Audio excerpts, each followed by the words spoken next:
Good morning students, myself Priyanka. Today we will continue our 6th chapter of class 12 subject biology.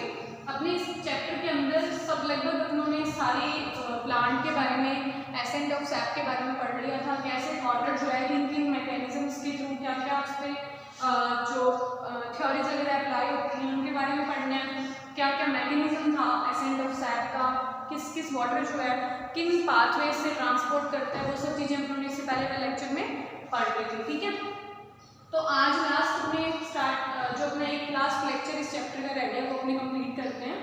तो कुछ theories रह गई थी, मतलब कि आपको पता है कुछ साइंटिस्ट आए थे जिन्होंने हर एक चीज़ के ऊपर क्या डिस्कवर करना स्टार्ट किया था। तो कुछ साइंटिस्ट ऐसे भी आए थे जिन्होंने थ्योरीज दी थी, वाइटल फोर्स थ्योरीज दी थी, रूट प्रेशर थ्योरी दी थी, फिजिकल फोर्स थ्योरी दी थी, किन के ऊपर जो प्लांट जो है अगर वो अपना वाटर जो है अपने अपर हायर पार्ट्स के अंदर लेते हैं तो किन किन थ्योरीज के बेसिस पे था, यानी क्या क्या मैकेनिज्म वो फॉलो करते हैं। तो उन बेसिस पे ये अलग अलग जो है थ्योरीज अप्लाई होनी स्टार्ट हुई थी।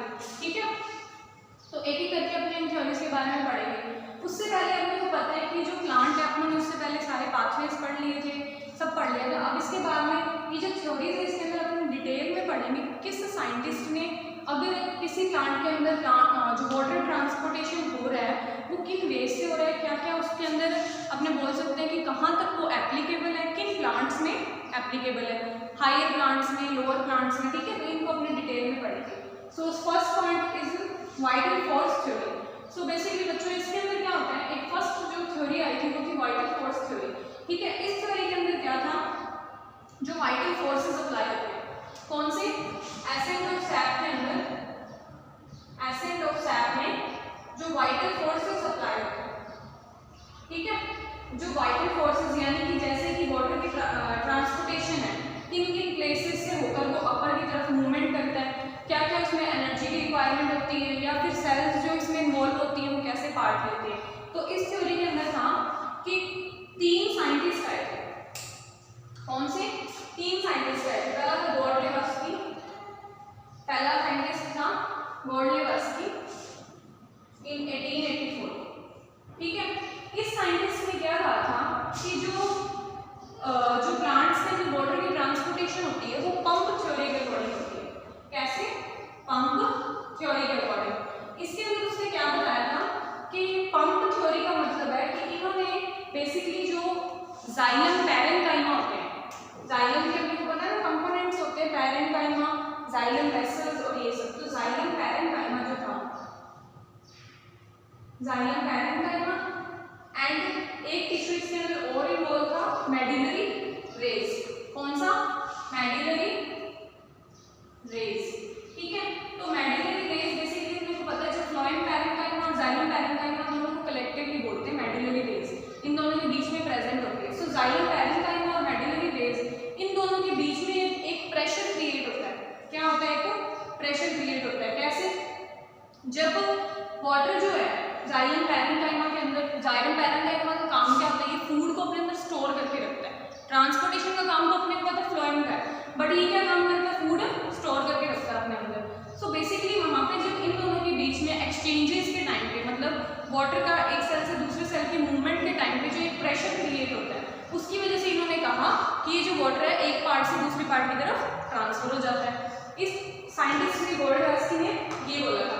ठीक है, मतलब कि जाइलम पैरेन्काइमा और मेडुलरी रेज जो होती हैं वो दोनों के बीच में एक प्रेशर क्रिएट होता है, जिस प्रेशर की वजह से जो पानी है वो अपर की तरफ मूवमेंट करना या सेल्स के बीच में मूवमेंट करना स्टार्ट कर देता है। ठीक है, फिर आए नेक्स्ट साइंटिस्ट सर जे बोस। दूसरे साइंटिस्ट कौन से आए, सर जे सी बोस। इन्होंने क्या बताया, सर जे सी बोस आए थे 1923 के अंदर। अब देखो इनका सुनो, इन्होंने क्या कहा, इनके अंदर इन्होंने एक थ्योरी दी, पल्सेशन थ्योरी। कैसी थ्योरी दी, पल्सेशन। ये थ्योरी इसको पता होनी चाहिए। इन्होंने कौन सी दी, पंप थ्योरी, इन्होंने दी पल्सेशन थ्योरी। अब इस थ्योरी के अकॉर्डिंग क्या कहते हैं ये, इन्होंने कहा जो इनर मोस्ट लेयर होती है ना स्टेम कॉर्टेक्स की, देखो ये स्टेम, ठीक है, इसका अपना डाइसेक्शन और पार्ट है ये वाला। तो इसकी जो इनर मोस्ट लेयर होगी वो क्या करती है, वो एक पल्सेशन क्रिएट करती है। क्या क्रिएट करती है, पल्सेशन। मतलब इसके अंदर क्या होता है, रिदमिक कंट्रैक्शन स्टार्ट होता है। कैसे होता है, रिदमिक कंट्रैक्शन, पल्सेशन थ्योरी के अंदर रिदमिक कंट्रैक्शन। इसके अंदर क्या होता है, जो प्लांट्स है अगर वो वाटर एक दूसरे के अंदर सेल्स जो एक्सचेंज करती है तो उसमें एक रिदमिक यानी कि एक वाइब्रेशन टाइप मूवमेंट स्टार्ट होने लग जाते हैं, जिसकी वजह से वो जो प्लांट के अंदर है वाटर जो है एक सेल से दूसरी सेल की तरफ मूव करता है। इन्होंने क्या बताया, पंप थ्योरी, यानी कि जो इन दोनों के बीच में एक प्रेशर क्रिएट हो जाता है, वो आपस में क्या करते हैं, वाटर एक्सचेंज कर लेते हैं। इसके अंदर इन्होंने क्या बताया कि रिदमिक पल्सेशन या रिदमिक जो है थ्योरी कंसंट्रेशन स्टार्ट हो जाती है। इसके अंदर इन्होंने कहा कि वाइब्रेशन लाइक मूवमेंट स्टार्ट हो जाती है, जिसकी वजह से एक इन्होंने एक्सपेरिमेंट भी किया। उसके अंदर इन्होंने बताया कि जो बेसिकली जेसी बोस के अकॉर्डिंग जो रिदमिक कॉन्ट्रैक्शन होती है उसकी वजह से आपस में वाटर के मॉलिक्यूल्स एक्सचेंज हो जाते हैं। ठीक है, वाइटल फोर्स थ्योरी में थर्ड जो साइंटिस्ट आए थे वो थे स्ट्रासबर्ग। कौन थे, स्ट्रासबर्ग। इन्होंने क्या कहा, 1891 के अंदर ये आए। ठीक है, इन्होंने कहा कि जो लिविंग सेल्स होती है प्लांट के अंदर, उनकी कोई डायरेक्ट इन्वॉल्वमेंट नहीं होती, यानी कि एसेंट ऑफ सैप बताया मैंने, जो वाटर के मॉलिक्यूल्स का मूवमेंट होता है ऊपर की तरफ। इन्होंने कहा एसेंट ऑफ सैप और लिविंग सेल, ठीक है, इन दोनों के बीच में क्या कहा इन्होंने कि डायरेक्ट कोई भी रिलेशन नहीं होता।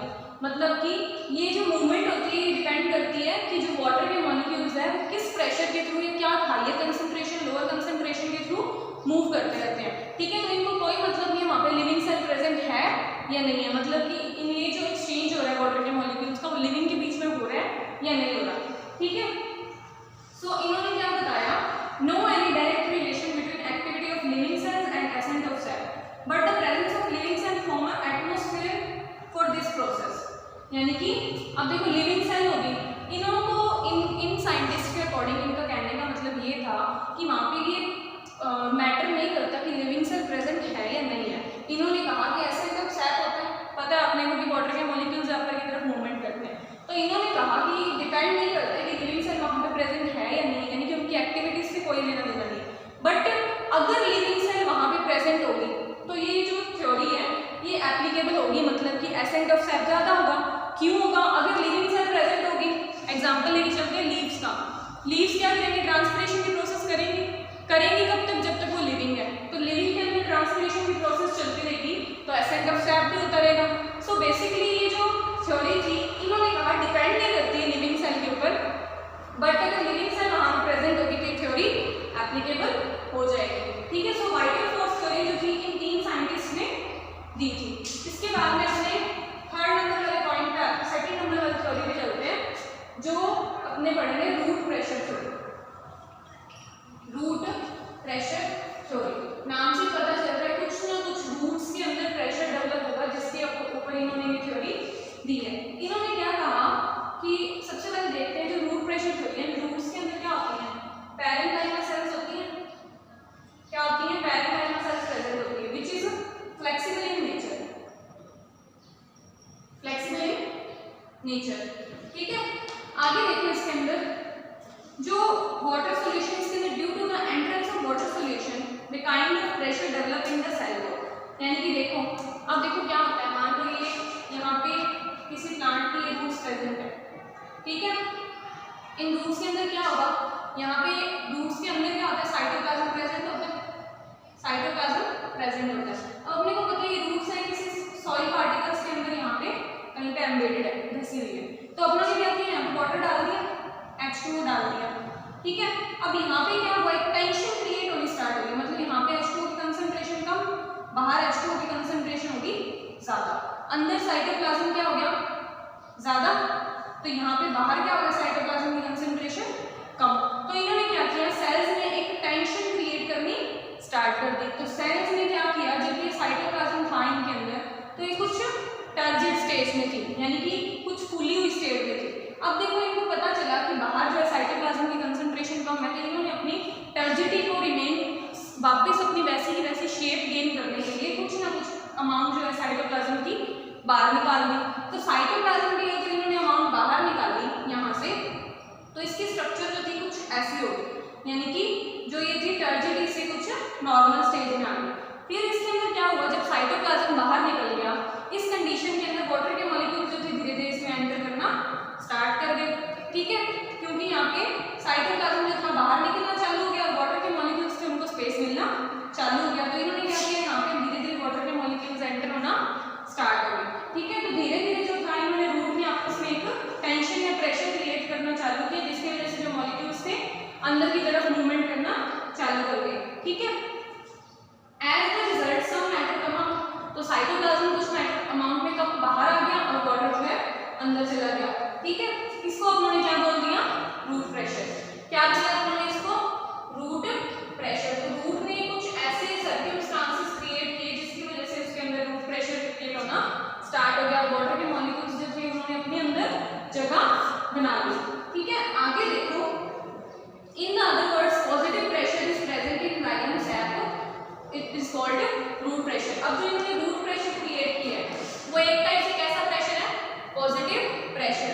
कैसे है पॉजिटिव, बिकॉज ये जो सेल्स हैं इन्होंने क्या किया, वाटर के मॉलिक्यूल्स एंटर होने के लिए जगह बना दी।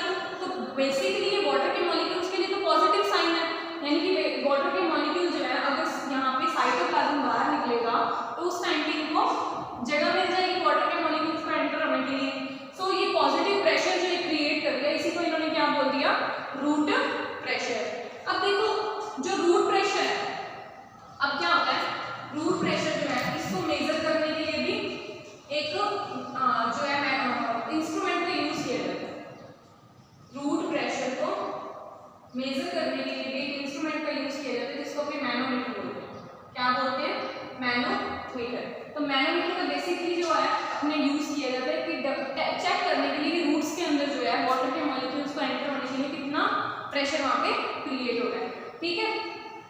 रूट प्रेशर को अब देखो क्या होता है, जब मैनोमीटर में चेक किया तो कुछ प्लांट्स के अंदर क्या होता है, value of root pressure was not found more than 2 atmosphere. यानी कि जब मैनोमीटर लगाकर रूट प्रेशर के अंदर, जब इस थ्योरी के अंदर रूट प्रेशर चेक किया तो रूट प्रेशर लगभग कितना था, 2 एटमॉस्फेयर यानी 2 atm प्रेशर था। इससे ज्यादा कई प्लांट्स के अंदर प्रेशर क्रिएट नहीं होता था। सो बेसिकली जो 2 एटमॉस्फेरिक प्रेशर होता है ना, ये कम अमाउंट में प्रेशर होता है, यानी कि ये बहुत ज्यादा प्रेशर नहीं होता। तो इतना प्रेशर जो होता है ना वो लोअर लेवल के जो प्लांट्स होते हैं उन्हीं के लिए एप्लीकेबल होते हैं। क्यों, क्योंकि जो हायर प्लांट्स होंगे, हायर जो प्लांट्स होंगे, कुछ लोअर प्लांट्स हैं। अब देखो इनकी हाइट तो लगभग मान के चलो आप 20 मीटर है, ठीक है, और इनकी कुछ 5 से 7 मीटर है। इनके अंदर देखो क्या होता है कि कुछ हद तक, यानी मान लो यहाँ तक इसके अंदर जो है वाटर जो है अपर साइड में मूवमेंट कर भी जाएगा इस थ्योरी के अकॉर्डिंग। तो इसके अंदर चलो 2 atm प्रेशर जो है कुछ ना कुछ हद तक सफिशिएंट है। बट 20 मीटर तक ऊपर जो पेड़ है उसके अंदर 2 एटमॉस्फेरिक प्रेशर जो है वो सफिशिएंट किसी भी हालत में नहीं है। क्यों, क्योंकि ये जो प्रेशर है सिर्फ इसी एरिया के अंदर लग के रह जाएगा और इस प्रेशर की जो अमाउंट है कम होने की वजह से ये अपर की तरफ मूवमेंट जो है वाटर नहीं कर पाएगा। तो मूवमेंट जब अपर प्लांट्स में पार्ट में हो ही नहीं पाएगी तो प्लांट सर्वाइव कैसे करेगा। सो बेसिकली जो ये थ्योरी थी वो लोअर प्लांट्स के लिए एप्लीकेबल थी, मतलब जिनके अंदर जो प्रेशर है 2 एटमॉस्फेरिक प्रेशर पे चल रहा है उसके अंदर ये थ्योरी एप्लीकेबल हो पाई थी। आगे जो थे बड़े प्लांट्स थे उनके अंदर ये थ्योरी एप्लीकेबल नहीं हो पाई थी, ठीक है।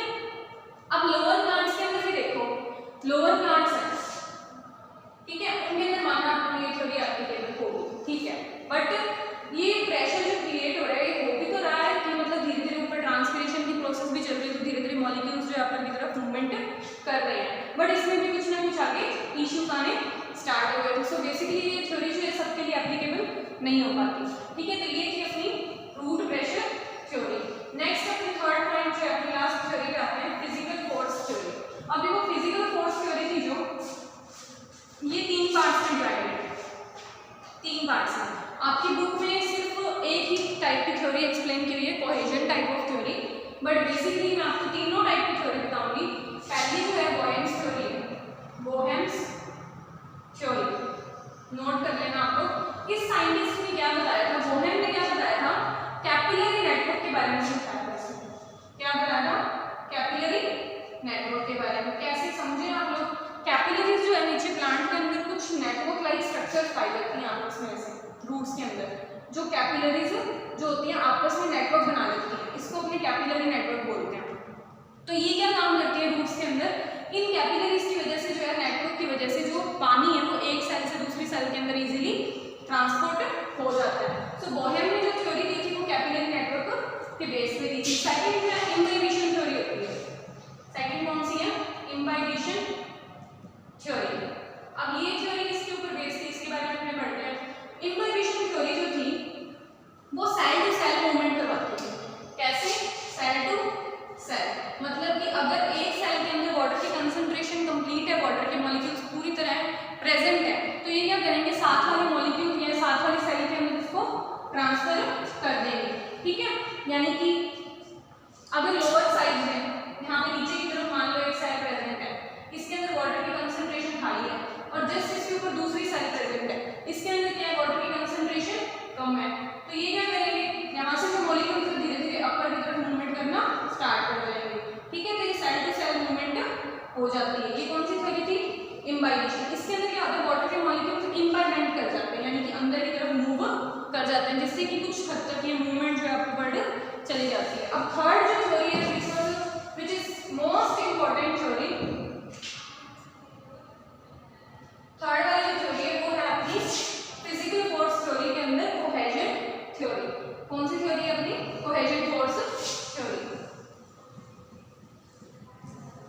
कोहेजन फोर्स थ्योरी के अंदर क्या होता है, समझो इसके अंदर कोहेजन का मतलब क्या होता है, किसी दो मॉलिक्यूल्स का आपस में अटैच होकर वर्क करना। कोहेजन आपस में अटैच होकर वर्क करना, उसको क्या बोला जाता है? Cohesion force theory. अब देखो इसके अंदर क्या होता है, प्लांट्स, ये दिया किसने था? बेसिकली डिक्सन और जोली ने दिया था। किसने बताया था? ये डिक्सन एंड जोली ने। अब ये जो साइंटिस्ट आए थे इन्होंने इस थ्योरी के बारे में बताया था, और आज तक के टाइम में ये सबसे ज्यादा जो है थ्योरी एप्लीकेबल मानने जाने वाली थ्योरी है। इस थ्योरी के अंदर अपने डिटेल में कुछ पॉइंट्स पढ़ते हैं। सो बेसिकली जो ये थ्योरी होती है ये जो है फिजिकल फोर्सेस पे डिपेंड है। किस पे है? फिजिकल फोर्सेस पे। ठीक है, इसके अंदर समझो सबसे ज्यादा इंपॉर्टेंट जो पॉइंट है, ये जो बेसिकली सारी की सारी थ्योरी है वो डिपेंड करती है ट्रांसपिरेशन पे। किस पे? ट्रांसपिरेशन पे, यानी लीव्स के थ्रू कितना पानी जो है वो एटमॉस्फेयर में जाता है। ठीक है, ये बेसिकली थ्योरी उसी के ऊपर डिपेंड करती है। सो आपको मैं इन द शॉर्ट पहले सुन लो, इसको अपनी कंक्लूजन के रूप में देखते हैं। बेसिकली इस थ्योरी के अंदर क्या होता है कि जितना ज्यादा ट्रांसपिरेशन की प्रोसेस होगी, जितना ज्यादा इसके अंदर ट्रांसपिरेशन होगा, उतने ही वाटर के मॉलिक्यूल्स जब वो लोअर लेवल से हायर लेवल में मूव करेंगे। सिंपल सी बात है, जब लीव्स के अंदर पानी की अमाउंट जो है वो कम हो जाएगी तो वहाँ पे एक प्रेशर क्रिएट होना स्टार्ट हो जाएगा। लीव्स कहेंगे कि हमें भी पानी की अमाउंट चाहिए, बिकॉज हमें भी फूड बनाना है, तो फूड के अंदर वाटर की अमाउंट तो चाहिए चाहिए। सो बेसिकली वहाँ से ट्रांसपिरेशन जितना ज़्यादा होगा तो एक प्रेशर क्रिएट होना स्टार्ट हो जाएगा रूट्स के साथ में, जिसकी वजह से रूट्स को जो है पानी ऊपर की तरफ ट्रांसफर करना पड़ेगा। तो इसके अंदर क्या होता है, कोहेजन फोर्स डेवलप होना स्टार्ट होता है, मतलब रूट्स के अंदर जो वाटर के मॉलिक्यूल्स प्रेजेंट होते हैं वो आपस में कोहेसिव फोर्स लगाकर लोअर से अपर लेवल की तरफ मूवमेंट करना स्टार्ट कर देते हैं। सो इसके अंदर क्या हुआ, सबसे पहले तो जो है लीव्स जो है वो क्या कर लेती हैं, अपना एक रूट्स के थ्रू एक सिस्टम बना लेती है। यानी कि क्या होता है, लीव्स टू रूट्स से जो लीव्स की तरफ जो है ट्रांसपोर्टेशन कंप्लीटली इस प्रोसेस में चलता रहता है, यानी कि जो स्टेप है कंटिन्यूअस चलते रहते हैं। तो इसको एक और नाम दिया गया, इसको बोला गया static system, water static system. इसको क्या, वाटर स्टैटिक सिस्टम किसको बोला गया, जो मूवमेंट हो रही है वाटर के मॉलिक्यूल्स की रूट से लीव्स तक थ्रू स्टेम। तो इस मेथड को या इस ट्रांसपोर्टेशन के पाथ को क्या बोला गया, वाटर स्टैटिक सिस्टम, बिकॉज ये जो वाटर का मॉलिक्यूल है या वाटर का ट्रांसपोर्टेशन है ये यहाँ पे कांस्टेंट रहता है। अब इसके अंदर मैंने तुम्हें बताया लीव्स के अंदर ट्रांसपिरेशन की प्रोसेस होगी तो पानी जो है वो चला जाएगा एटमॉस्फेयर में, और वहाँ पे क्या होगी, कंसंट्रेशन वाटर के मॉलिक्यूल्स की कम हो जाएगी। इस वजह से क्या होगा, रूट्स के जो मॉलिक्यूल है उसमें पानी की तो लीव्स की तरफ जाना पड़ेगा। ठीक है, और वो एक ट्रांसपिरेशन पुल लगाएंगे जिसको कोहेजन फोर्स बोलेंगे। ठीक है, in this way according to the Dixon and Joly, due to the transpiration pull and cohesion force the water rises passively upward. अब देखो सिंपल सी बात है, जब वो अपने को कहीं से हायर कंसंट्रेशन से लोअर कंसंट्रेशन की तरफ मूवमेंट करना है तो वहाँ पे अपने को एनर्जी की रिक्वायरमेंट नहीं होती, क्योंकि अपने को पता है कि ये एक रूल ही होता है, अगर कहीं पे किसी जगह पे कंसंट्रेशन कम है तो वो क्या करते हैं, मॉलिक्यूल्स अपने वहाँ पे शिफ्ट होना स्टार्ट हो जाते हैं। सो जो इसके अंदर क्या होगा, अगर ट्रांसपिरेशन की प्रोसेस जो है लीव्स के अंदर हो गई तो वहाँ पे वाटर की कंसंट्रेशन डाउन हो जाएगी, इस वजह से वहाँ पे क्या होगा, एब्जॉर्प्शन है वो पैसिव टाइप का होना स्टार्ट हो जाएगा, मतलब कि उसमें एनर्जी की अमाउंट यूज नहीं होगी। सो अपने को पता है जो बड़े बड़े प्लांट्स होते हैं, यानी मॉडर्न टाइम में, अब आज का टाइम जो चल रहा है उसमें सबसे ज़्यादा applicable theory cohesive force theory है, क्योंकि इसके अंदर क्या होता है कि एक तो ये एनर्जी की अमाउंट ज़्यादा यूज़ नहीं होती, और बड़े से बड़े प्लांट्स के अंदर जो है इसके अंदर इसके थ्रू ट्रांसमिशन की प्रोसेस चलती रहती है। ठीक है, कुछ हद तक जो है प्लांट्स में इसके थ्रू काम चलता है, कुछ हद तक जो है जाइलम वेसल्स और ये सब चीज़ें जो हेल्प करती हैं ट्रांसपोर्टेशन के लिए। ठीक है, सो बेसिकली ये थी आपकी लास्ट कोहेजन फोर्स थ्योरी। ठीक है, इससे थोड़ा चैप्टर के बारे में देख लेते हैं अपने। सबसे पहले अपनों ने चैप्टर के अंदर पढ़ा वाटर एब्जॉर्प्शन जो ऑर्गन्स थे प्लांट के अंदर। ठीक है, फिर अपनों ने क्या पढ़ा रूट्स के बारे में, रूट्स के अंदर जो उसके अलग अलग elongation zone, maturation zone, root apex zone, इनके बारे में पढ़ लिया। उसके बाद में मैकेनिज्म पढ़ लिया वाटर एब्जॉर्प्शन का, कि वाटर कैसे कैसे एब्जॉर्ब होता है। ठीक है, फिर अपनों ने पैसिव वाटर एब्जॉर्प्शन के बारे में पढ़ लिया। उसके बाद में अपनों ने एक्टिव भी पढ़ लिया। एट लास्ट अपनों ने फिर उससे लास्ट वाले लेक्चर के अंदर अपनों ने पाथवेज कंप्लीट किए, और इसके लास्ट में आज अपनी थ्योरीज जो रह गई थी वो आज कंप्लीट हो गई है। सो चैप्टर नंबर 6 जो है आपका आज कंप्लीट हो गया विद थ्योरीज। सो कोई डाउट वगैरह हो तो आप मुझसे पूछ लेना, और नेक्स्ट लेक्चर के अंदर हमने 7 नंबर चैप्टर स्टार्ट करेंगे। तब तक आप इसके नोट्स कंटिन्यू बनाते रहे और साथ में पीछे वाले चैप्टर्स रिकॉल करते रहे। Thank you.